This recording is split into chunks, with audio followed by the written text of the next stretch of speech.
Thanks very much, everybody, for coming along and joining us tonight. And as you know, we've been doing quite a few for the Surfcoast Longboarders and sort of thing. And I'm glad to see everybody turned up and we're all here. But look, I've got one question for everybody, and I'll start with Beck. Tell me a bit about your family. How many is all up? How many is in your family? My children, I have a husband and 2 boys. I have Jack, who is 13, and Jed, who's 9, and a darling husband, Ashley, who's 45. Fantastic. I can tell you about my mum and dad and my sister, but hey, let's not do that. We'll keep moving. Sorry, Beck. Okay, Yestin, your turn. Yep, so I've got a wife, Jenny, and 2 girls, Piper and Jasmine. And yeah, we're just cruising along through life. Glenn? And we got also got the cat. Of course. And there's a dog around somewhere. So, yep. Okay, Glenn? Okay. I've got a lovely wife, Lisa, and 2 little kids. One's 25, one's 21. That's Jake and Taylor. And we've got 3 chickens. Which is new additions to our family, and they're producing eggs, and we're stoked. Yeah. Okay, Adrian. Married to Trudy, and of course you know my 2 darling little children, the non-aggressive, non-competitive Liam and Morgan, and we have 1 grand puppy. We're the proud grandparents of Liam and Sinead's Border Collie Sky.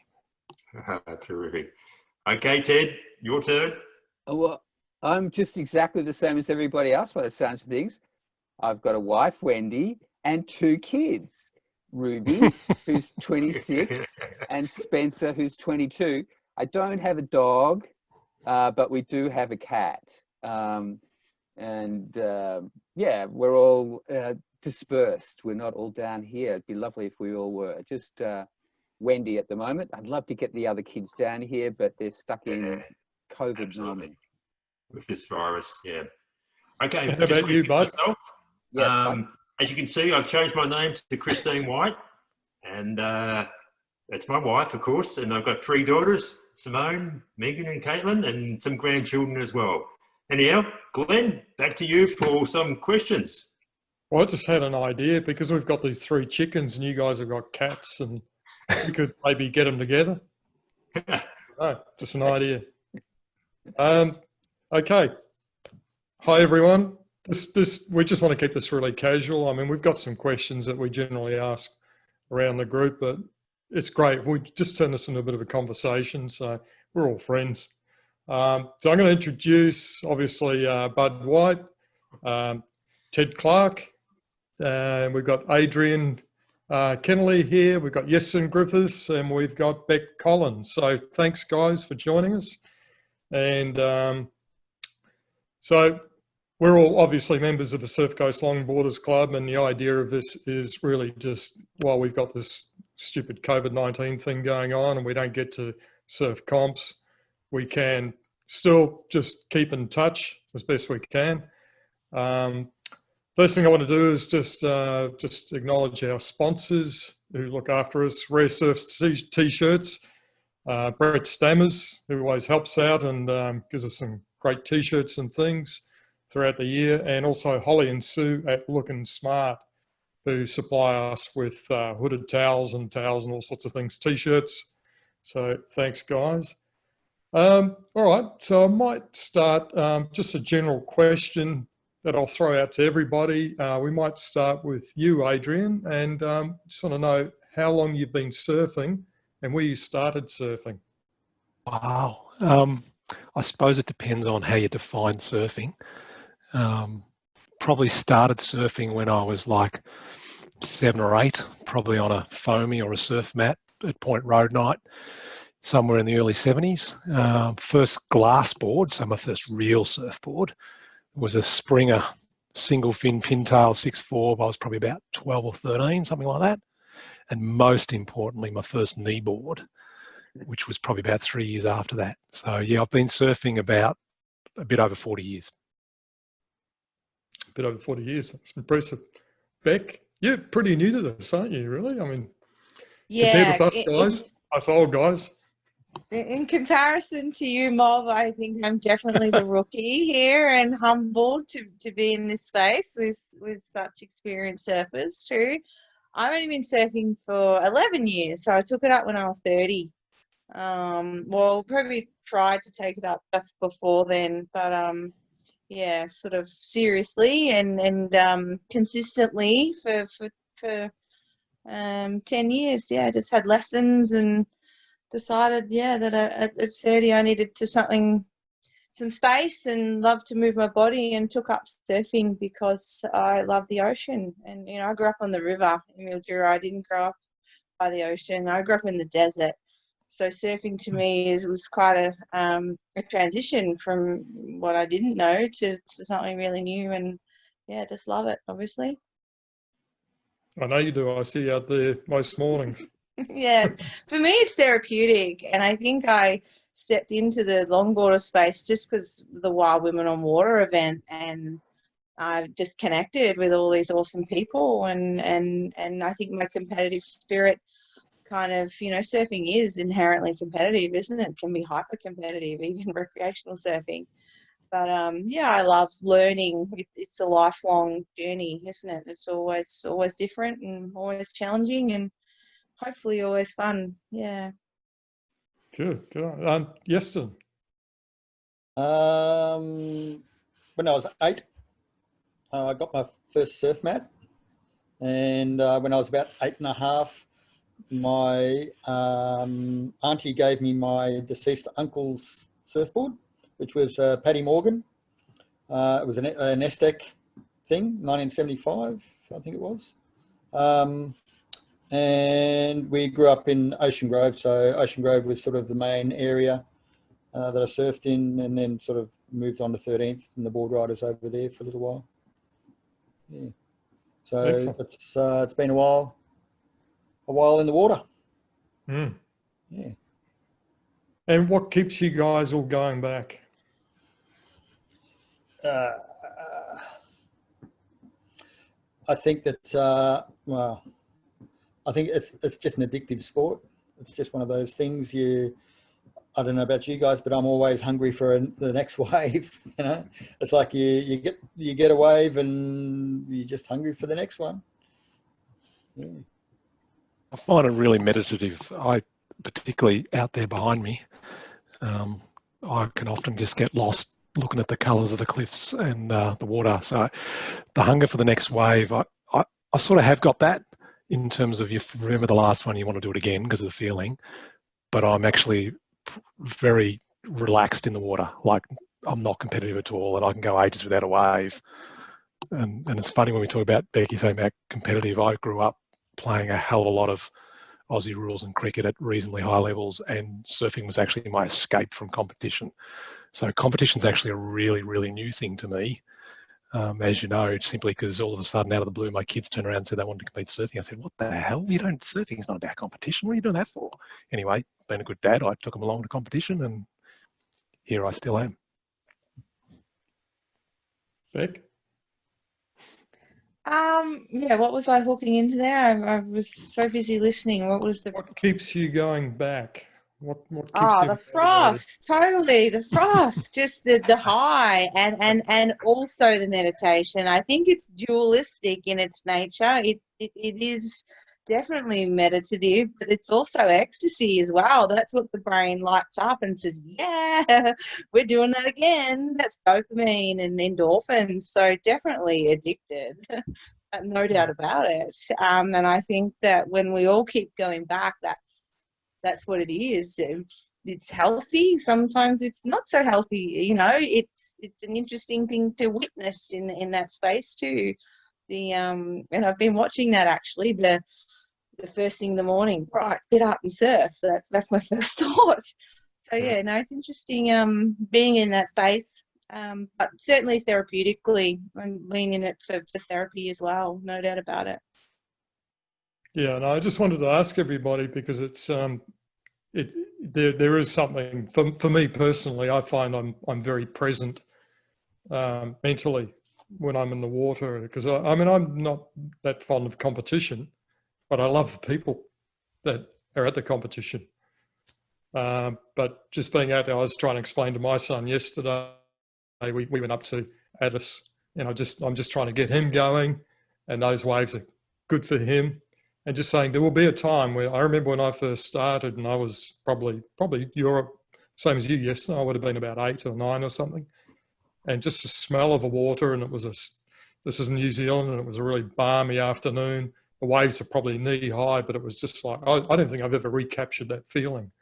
But I was so present, and I can still take myself there. How about you, Bud?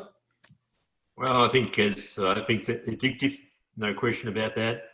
I think, I can't remember who mentioned it, I think it might have been Adrian saying once you catch one, or Yestin, you just want to do it again and again and again. And after sort of like 60 odd years of doing it, I'm still keen to get out there and do it, and I'll be there again. And, but even if I'm not out there, it's in my head, and I have memories and good times out in the water. And same to Ted before, you know, Ted's telling me what he's been surfing and where he's been surfing. I'd say, well, good, keep telling me, because I just imagine myself being out there as well. And then Yestin mentioning 13 Beach and Beacons and places like that where I've surfed over the years, and around there, Adrian, around their spot and other places around that area. You know, it's all in my head, it's still there, and I'm still looking forward to getting out there again. We're just trying to get as many waves as we can before you get back in the water, Bud. Thank you very much. There's a real social aspect too, Glenn. Like it's interesting. Like I'm quite sleepy areas inlet. Like 10 in the water is a crowd for me. So I'm really fussy, and I don't know how you guys do it. But one of the joys about surfing down here, particularly in winter, non-COVID, is you go out, paddle out at spot on a Sunday night. The last hour before dark. And often it's only locals. You can see the headlights all heading back up the Ocean Road from Lorne from the weekend, and there'll be 15, 20 people out there, mums and dads and kids, whatever. And it's, catching waves, getting all the things we're talking about, but there's also, oh, g'day, how you going? And like, I can sit out the back and just chat to people. And so there is, even though I like the therapeutic side and I love sometimes just sitting there and just chilling, there's a lot of people I know in town that I only know through surfing. And we might only see each other in the water once every 3 weeks. But when we do, we sit there and chat about, and I can't remember the guys' kids' names, but I remember that they're at uni. So, and we connect through that thing. And then you might just wave to each other at the general store the next week. But so there is a social side as well. That's one of the things I love about the club. That's what kept me back about coming back, because the club's got competition. It's healthy competition, but it's not competitive or, in the main. It's actually a really social, friendly environment, like on the beach and in the water. Yeah.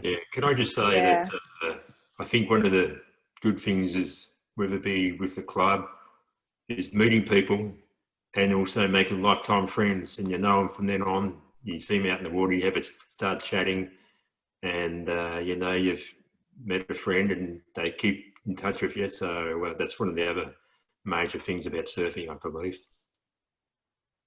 Yep. Yeah, I couldn't agree more. And especially, a new kid on the block, a full deck of men and women, and just so accommodating. The sense of community. Surfing is a community. I think, Adrian, you were leaning on that. It's social, but it's a connector. Absolutely. So I completely agree. I've got mentors and friends and allies and comrades, in and around the water, and have met crew through that, and it's really special. It's really special as that connector.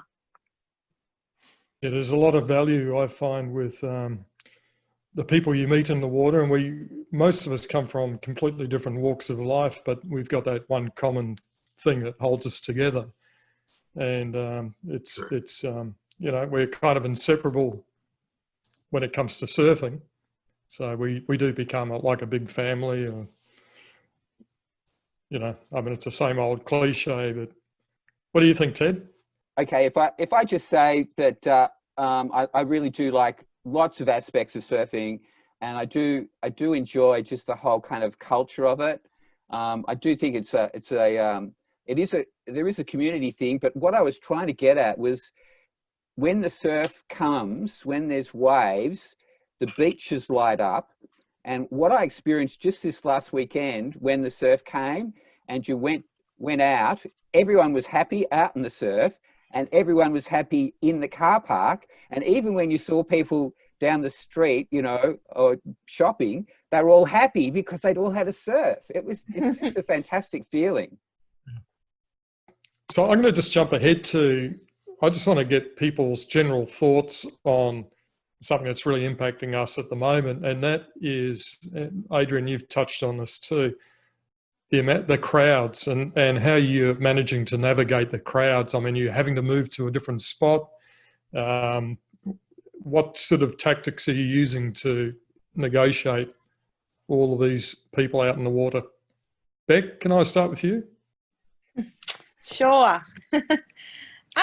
Look, I think crowds are crowds, right? And at Torquay, where I surf mainly because it's so close, it draws huge crowds of varying degrees. And, you know, it's interesting being, you know, sort of an intermediate type surfer is where I would, you know, place myself and being in the water with, you know, advanced surfers, experienced surfers and, you know, just freshies and kids and families. And it's an interesting space to be in. It's challenging, it's scary, it's fun. You know, there's a lot more women, a lot more people on Mel's. Even since I've been surfing over 10 years, I've seen a huge, you know, like an exponential growth, it seems like. But look, I think, you know, we have to be wise about how we surf and where and what time, and, you know, picking the battles is also important. You know, there's some unsightly behaviours at times from people hustling and being unsafe, and that can be frightening. But I guess it is what it is, and, you know, I try and take that kindness and care and respect approach whenever I'm out in the water, and learning that, you know, getting a feast of waves isn't always you know, the best mindset, but being a good human is. So not everyone, you know, goes with that intention. They want to go get their feast, they want to get their hit, and they want to get out of the water. So, you know, I have different thoughts about crowds. I think we need to embrace them, and, you know, we need to be able to communicate really effectively in the water for safety, so that we're all having fun and we're all getting out of the water loaded with dopamine, no matter what our ability or how long we've been surfing or where we live, or, you know, that's my take on it anyway. I think we've got to go with that inclusive, compassionate and respectful mindset in an ever increasing sort of culture of surfing. I think, yeah, that the population's increasing, the pressure increases, people want to go get what they want, and, you know, egos are out there, and competitors and people who are just out there casually for a jolly old time. So yeah, I think it's about respecting diversity and maintaining a focus of respect, which is hard sometimes. Good answer. Anyone else? Yestin, perhaps? We were just having a conversation before about Impossos and the crowd. Yes, but Impossos has been really crowded and been a real challenge, particularly the last couple of months with this COVID stuff going on. And the crowds have just been really ballistic. I guess the way that I've been sort of tackling it is I haven't been going at the low tide when the surf's at its best. I've actually been going towards a fuller tide, just because I know that there's at low tide it just gets a bit too crazy, because everyone knows that it's a better tide to go there on. So I tend to go on the off tides. I also tend to go on the off winds sometimes, so that I know that it's going to be a little bit onshore. I know that no one will be around at Possos if it's onshore, so I'll go around there if it's onshore. If it's if I'm really frothing for a surf and I really want to have a good surf, you know, on the right tide offshore, I'll tend to go look around, I guess, the Colandina, Wedge Street, Ocean Grove Reef, and even sections of 13th Beach where there's not many people going. Benny Point, sometimes there's not as many people getting there. So I tend to sort of go off to those sort of places and try and get a wave elsewhere. Recently I've been surfing Ocean Grove quite a lot on the full tide, which has been a little bit of fun because I grew up in Ocean Grove. It's sort of me getting back to, I guess, my roots a little bit, and actually even connecting with some of the locals again that I haven't really surfed with for probably, you know, 30 years or something. So it's, yeah, I'm just sort of trying to stay away from that aggro sort of stuff with high volumes of people, because I tend to get mixed up in that too easily. Yeah, I'm pretty aware of the fact that I get a little bit too mixed up in it, so I try to stay away from it. Mm-hmm. Yeah. Anyone else? Ted? I reckon some of the points that Beck made before were like spot on. Like, it's just the way it is, and we've got to accept it. But to be perfectly honest, I absolutely hate it. So so a bit like what Yestin said, like, I've been definitely picking my times. There was one day a couple of weeks ago where I walked up the street to my local 4 times throughout the day, until I got a time when the crowd was down. I went out there, and it was that classic, was the tide was higher, it wasn't quite as good.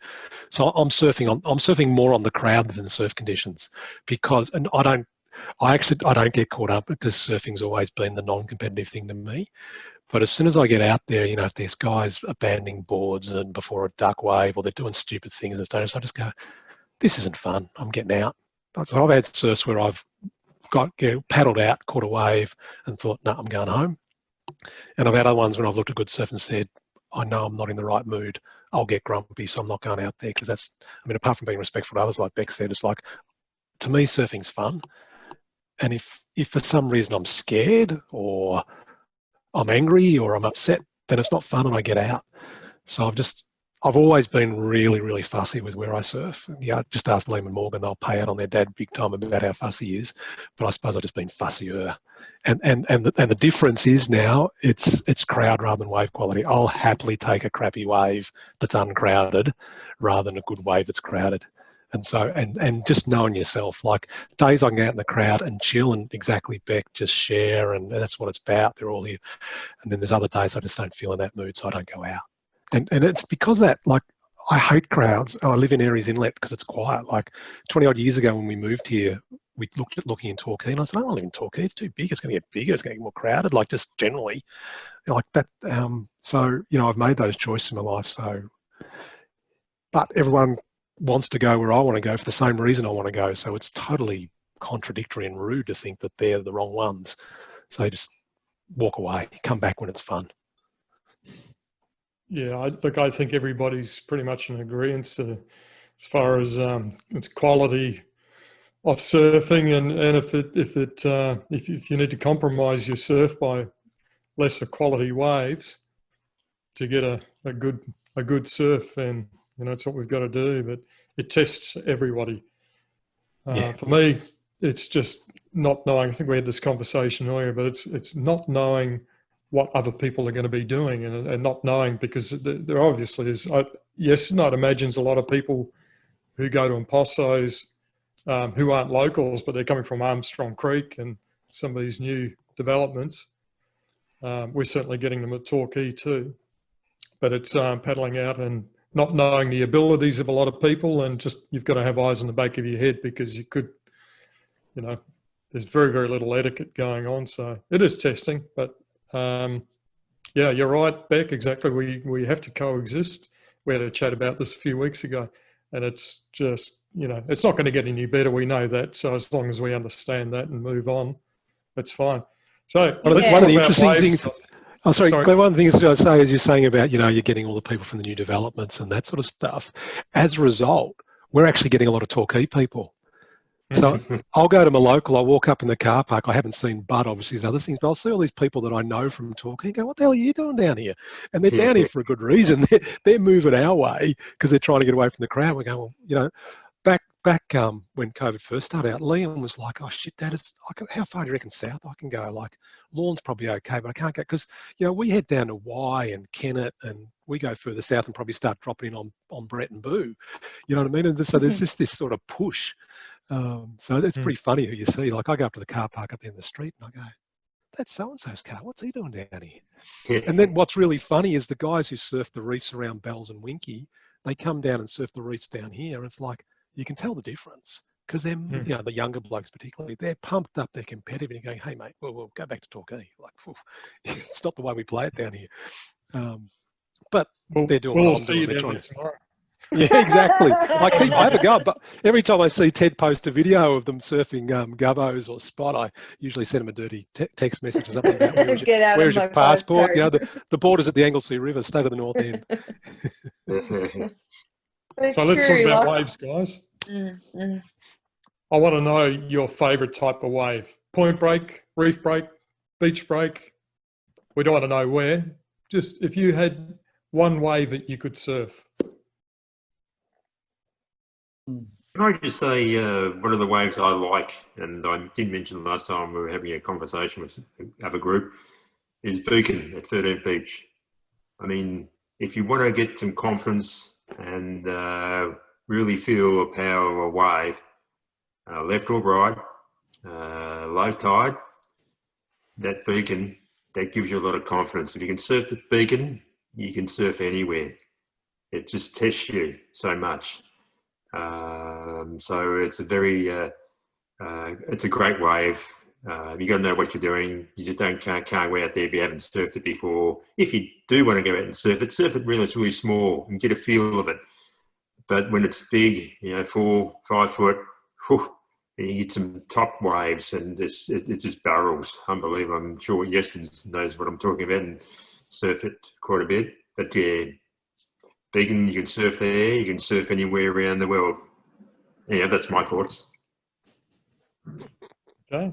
Anyone else? I think for me, I prefer a point break. Like a long point break though, sort of like I guess like crescent type of thing. But I also like the A-frames that Bud's talking about from some of the classic beach breaks, like Beacon and even Queenie's up around near Crescent and even Point Macquarie and those sort of places. I guess I'm a little bit mixed. I like the point breaks for the longboard, but for the shortboard, definitely the A-frame. You only get to choose one wave. Oh, okay. Well then, If you're limited to one board, Glenn.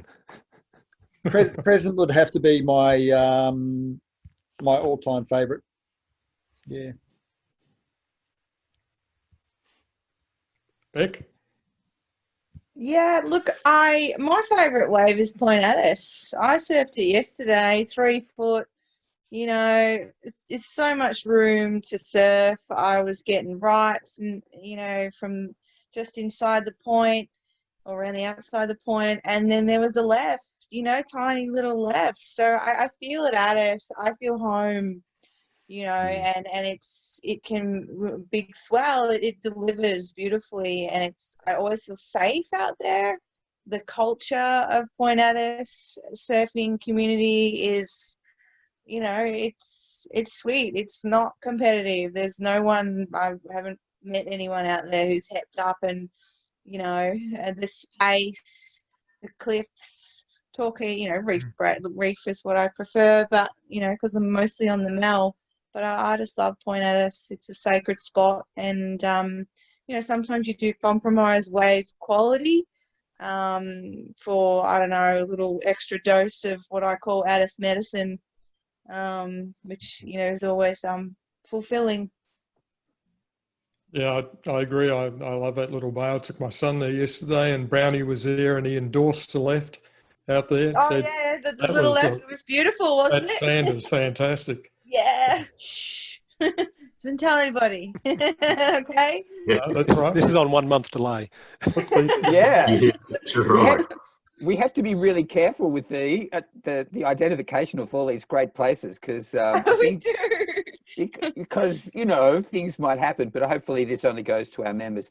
The thing that I I wanted was to writing down all the spots that Yestin was talking about before. All of them. I want to say one place. I mean, I don't really have. I mean, obviously, I love the Point. That's where I would surf pretty much every day. That's Torquay Point. That's all I'm saying. I do like point surf, but I'm going to say a place that you can't surf anymore. And there's two places side by side that I used to really, really love surfing. And it might sound strange because they are really, even when I surfed them, they were really, really crowded, but I love them. And one was Greenmount in Coolangatta. I don't know whether anyone surfed it. Has anyone surfed that? Did you surf that, Glenn? It was just a beautiful bay. You were there. And it just rolled in and the waves were so clean and they didn't hurt you. Like there was no, I mean, I might not have surfed it really huge. I don't think I did, but I think even 4 foot, it was so easy to paddle out and just a beautiful, clean wave. And there were often really good surfers there, like really good, really hot, like Rabbit Bartholomew. And these people I didn't know, but hot surfers. And then what was your second one, Ted? Next door to that was, like you said, Bud, if you wanted to learn to surf and you were willing to go out when it was like maybe 5 to 6 foot, and I have surfed it at 5 foot, maybe 6 foot, is jump off the groin when the groin was Kira. And you could jump off the groin and get out and you could surf 6 foot or maybe 5 foot. I'm not talking longboard here, I'm talking shortboard, but just beautifully clean waves that actually tubed, and you could get tubed so easily. And Kira was a great wave, like a really, really fast, not heavy. Again, it was probably pretty heavy. It was much heavier than Greenmount, but it was just a beautiful point and just clean all the way through. Yeah. What about you, Glenn? Me? I'm going to leave, guys. I'm going to let you guys keep talking, and I'm glad you're all enjoying having the conversation and that. But glad to see you all, and hopefully we'll catch up with all of you soon, and be Thanks, out in the bud. water. Happy birthday for a few years ago. Yeah, thank you. Devil's number again, bud. What was that, sorry? Not the devil's number again, is it? No, 21's not devil's number. Ah, All right, guys. Nice to see you, and take care. And, Take good to care, see you. bud. We miss you. See ya, Hope to bud. see you in the Yeah, water soon. No worries. See you, Yestin. Yeah. See ya. See you, Adrian. See you, See Ted. ya, bud. See you later. See you, Glenn. See you, John Boy. not John Boy. Where were we? Are you giving away Well- secret spots, Glenn? Don't give away a secret spot, but do you like points or beach breaks? I like points, but I grew up on beach breaks in New Zealand, and I was lucky enough to go back early last year, and the first time since 1972, and see where I learned to surf. And it was about 1.5 feet, but it was just peeling both ways, and I just thought, yeah, a bit more swell. I'd love to go back and surf there. That's great. But yeah, look, I really like points. And I've said it before, we are just so blessed to have this piece of coast. You can surf anywhere on almost any wind, and even southeasterlies will bring sand, and, so there's no excuse for not surfing. How about you, Adrian? Well, as a kneeboarder, one of my great contradictions is I actually am not a fan of fast, hollow waves. I actually love the reefs on this coast because they're walls. And I feel like when I ride a kneeboard, it might sound a bit weird, but I love the feeling of like the skateboard, like getting right out on the face and just big sweeping carves and turning back. And so when I go north and get those sucky little beach breaks, which really should be the home of a kneeboarder, I look like a total kook because I'm not used to surfing them, and it's not what I like to do. And, the number of times I've just wiped out big time on a beachy up north, and people have looked at me and laughed, including the kids. It's pretty amazing because I love a wall. And so, Winky, Boob, Steps, they're all the waves I grew up surfing. And off behind me here at the local, when I love it, is just when there's that wall and you look down there and you can just play on it, like I said, like a skateboard. So that's the type of wave I like. When I'm longboarding, which I only usually do in small waves, because once it's surfable to me, the kneeboard comes out. The longboard's just to increase my surfing. Road night when it's no more than knee high, big low tide, summer, get it early in the morning before the crowd. It's just so much fun because, and like you were saying about Addis, I don't surf at Addis a lot, but same sort of thing, Beck. It's, without the crowd, out of the summer crowd, it's a really chilled out crowd. It's a long ride. It's really social, and I just get out there, and my aim is to make the boat ramp, and it doesn't worry me whether it's 1 wave or 4 waves. You go to the boat ramp because then you walk back. Yeah. I'm not going to paddle back. That's for the young at heart. But so I've sort of got those two. And you've talked about some classic point waves. Like I've surfed Crescent on my kneeboard when Crescent's been going off, and it is just awesome. I've probably surfed it 50 times on my longboard to once on my kneeboard, but one year going up to the Nationals, we got Crescent really going off, and I surfed the river mouth actually just out in front of the surf club on my kneeboard and had one of the greatest surfs I've ever had in my life. It was unbelievable. And I was the only shortboard in the lineup, and these guys are just watching me as I was just getting excited. I was like I was 15 again. I was frothing. I think I was tucked up in bed pretty early that night.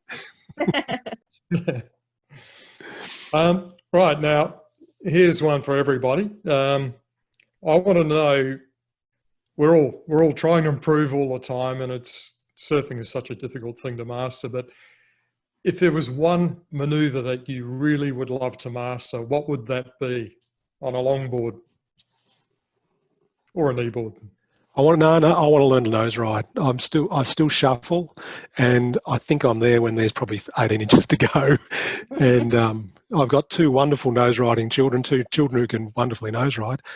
And whether it's because they won't teach their dad or their dad doesn't listen, I'm not sure. But they haven't taken me. So I'd love to actually just, I don't know, even if it was just be able to walk to the nose. Like I haven't made the mental breakthrough of walking rather than shuffling.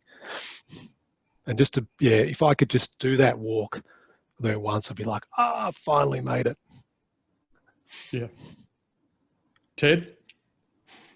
I'm the same. Actually, I am exactly the same. And I think I said this in the last time I was interviewed by us, each other, or by Anne, is I really do want to actually be able to nose ride. And I know it's the same as Adrian. I have a mental block. I get there, I get close, and then I take the last step and it all disappears and I fall in a big heap. So just, if I'm going to keep practicing, I'm going to keep trying, but I'd love to be able to do what Ben Considine and maybe Liam, Adrian. I don't have those higher aspirations. No, that's what I want. I want to stand there with both feet over the nose, both toes, 10 toes on the nose for a little while, without the board completely doing a nosedive into the wave. Yestin? I think for me, years ago I saw Harley Ingleby.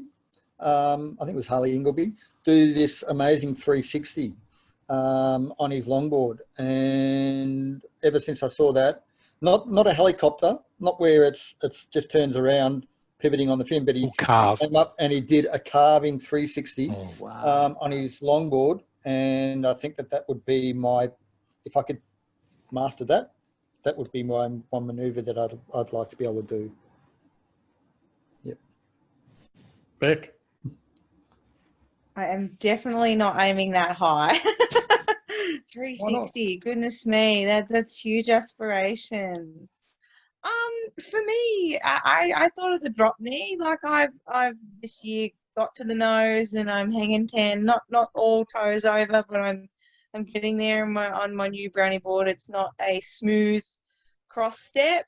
It's more of a slow kind of movement. But yeah, I really admire the drop knee. I think that's a powerful maneuver.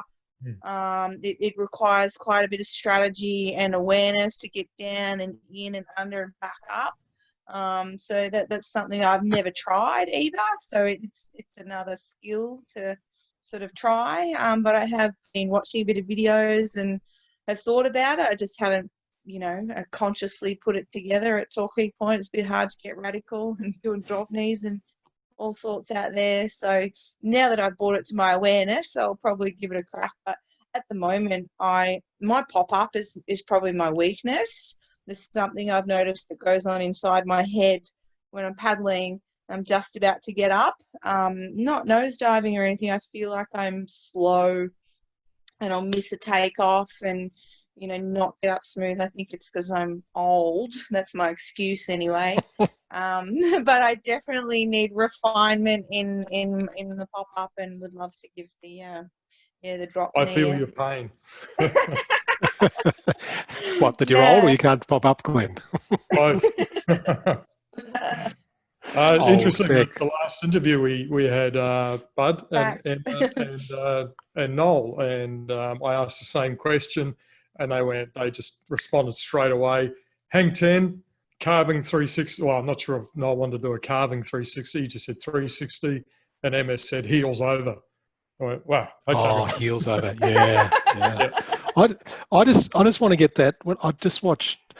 To me, watching someone like Ange King or Ben, like I love the way some of the women just look so graceful, and Ben as one of the blokes. The blokes often look powerful and balanced. The women look graceful, and maybe that's overly sexist language. I don't mean to be sexist, but just to my eye, that's the beauty of it. And I just like to be able to walk, not gracefully, but smoothly. And if I just walked there and touched it and walked back, I go, yeah, like that'd be enough for me. Then I'd probably aim for something higher, but yeah. Well, even when I'm surfing road night, sometimes, I've shuffled a bit or stepped once, and I might be, I don't know, 12, 18 inches. I ride a 9.5, so I think I'm near the nose and I'm still a long way away. But you get that feeling and the board takes off. And I often stop because I say, I'll stuff it. I'm just loving it. And you stand there as though you are on the nose, and people might look at you as though you're a total tosser, which I don't care less, because that's that feeling of being near the front when the board really trims and takes off, which is why I want to go the next step. But at the same time, sometimes I just say, hey, I'm happy here. This is fun. Yeah, there's nothing wrong with trim. Yeah. I would highly recommend too. I'm sure Ted will agree with this, but I think you came to Ben's coaching session. Yeah, I came. And it was really good, really helpful. Yeah, he is a very, very good coach. And that was earlier in the year, and every surf I have, I try to put something in place that he told us. And I think this is probably part of surfing too. We all want to improve. And I don't know about you guys, but every time I go out, I want to work on one thing, and I end up forgetting that and working on something else. But it's just that wanting to improve all the time is great. It's challenging, and it can be very rewarding. Okay, so one more question, I think. Let's talk about the club. I might just throw over to you guys, and maybe you can tell me about what you think of a club and what keeps you going back in the club. I think that for me, it's keeping in touch with everyone.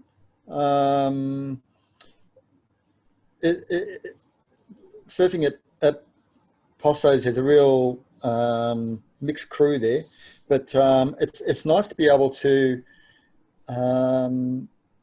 be in touch with everyone else that's surfing that same break. And as a club, because the club is based at Point Impossible, you see a lot of the club members coming and going from Posso's, and it's almost like a real camaraderie at Posso's. I don't know.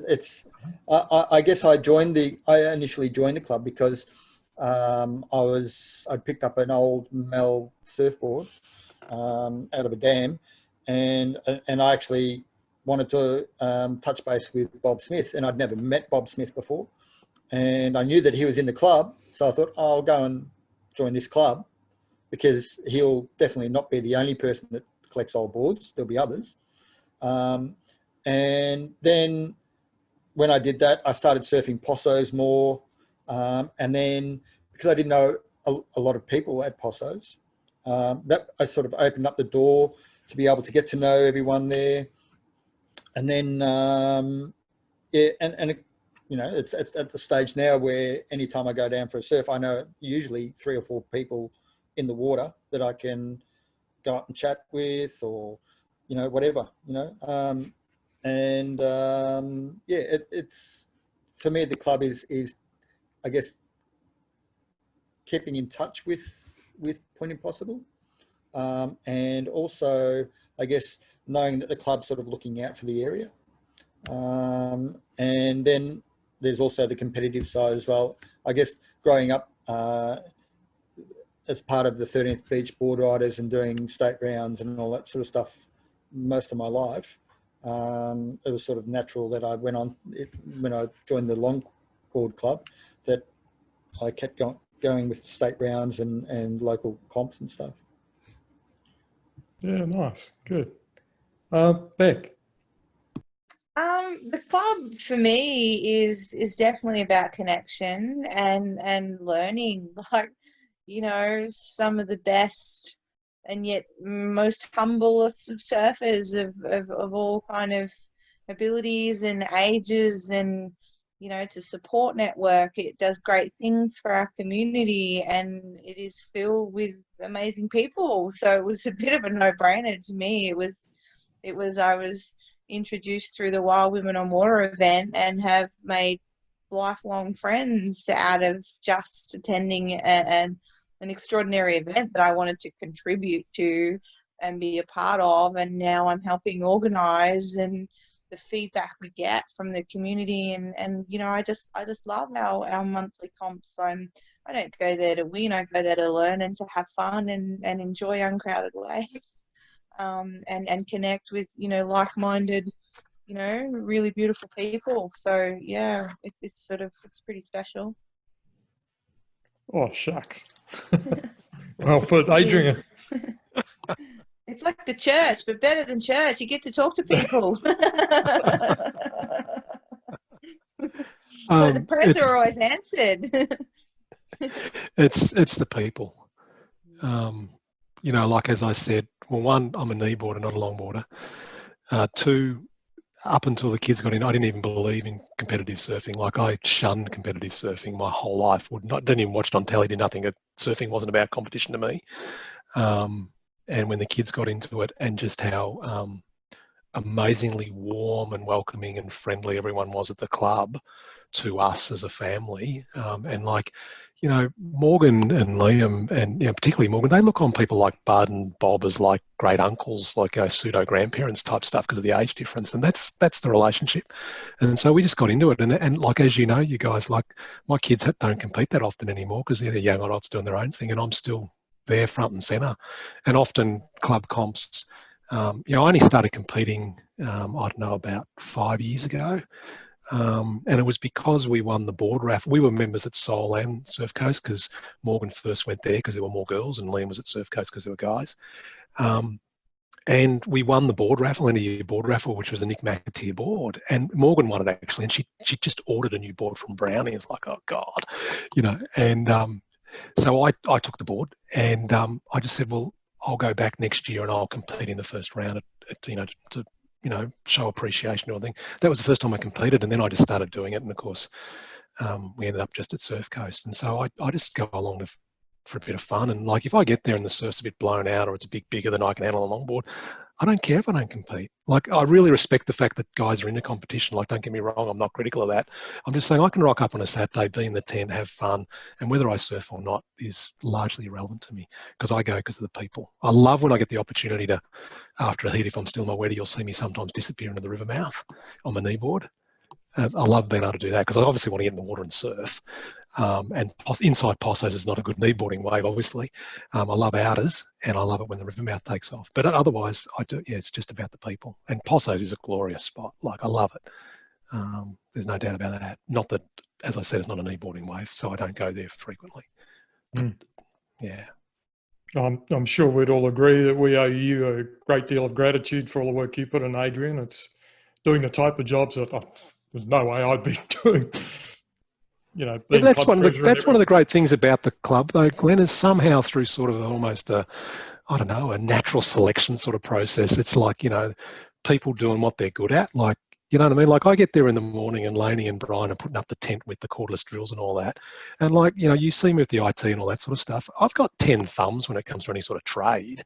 Like I'm useless at that stuff. So I just step back and let them go. And then I do my bit and you do the filming and everyone just, has a crack and does what they need to. And a bit of fun, a bit of banter. Brian and Laney will deliberately make sure the tent's only put up to 5'5", so I bang my head and I'll deliberately pay out on them for being short asses. And just, I can have the most stressful week possible at work, just be blown away, get to Friday night, think, oh shit, the last thing I want to do is set the alarm at 6 a.m. to get over there at whatever time, because I've got the 40-minute drive to get there as well.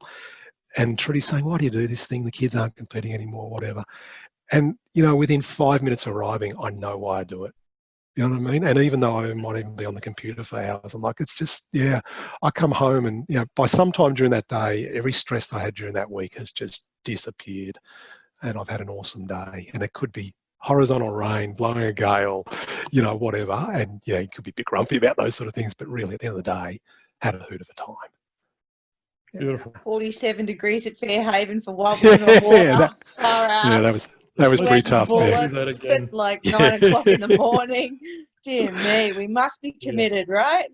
Yeah, I think 7 degrees with a howling southwesterly at Possos in July is better than that, Beck. Okay, fair call. It was a tough day. It was a tough one. Ted, we might wrap up with you, Ted. I might let you wrap it up. Okay, well, obviously, I'm not into the competitive side of things, so I'm going to agree with everybody else. I'm only in it there because it's a community and it's fun to be there. And a bit like you, Glenn, I think you'd probably say this. I love filming people, so you get a chance to film people and concentrate on whoever's actually out there. So it's really good fun. So I do want to finish pretty quickly because we will run out of time. So I want to thank everybody for turning up today, and it's been great, the stories you've told. I can't remember who our sponsors are, so I'm going to hand it back to Glenn quickly to say who our sponsors are. Oh, come on, Ted. Rare Surf T-shirts. Brett Stammers, Holly and Sue at Looking Smart. Thank you, guys. Thanks, everyone. See you in the water. Yep. Thanks, Thank Glenn. you. Thanks, Ted. See you, Yestin and Beck. That was great. See you Peace guys. out. Thank you, everyone. Hopefully we get to see you in person soon. Yeah, that'd be Yeah. great.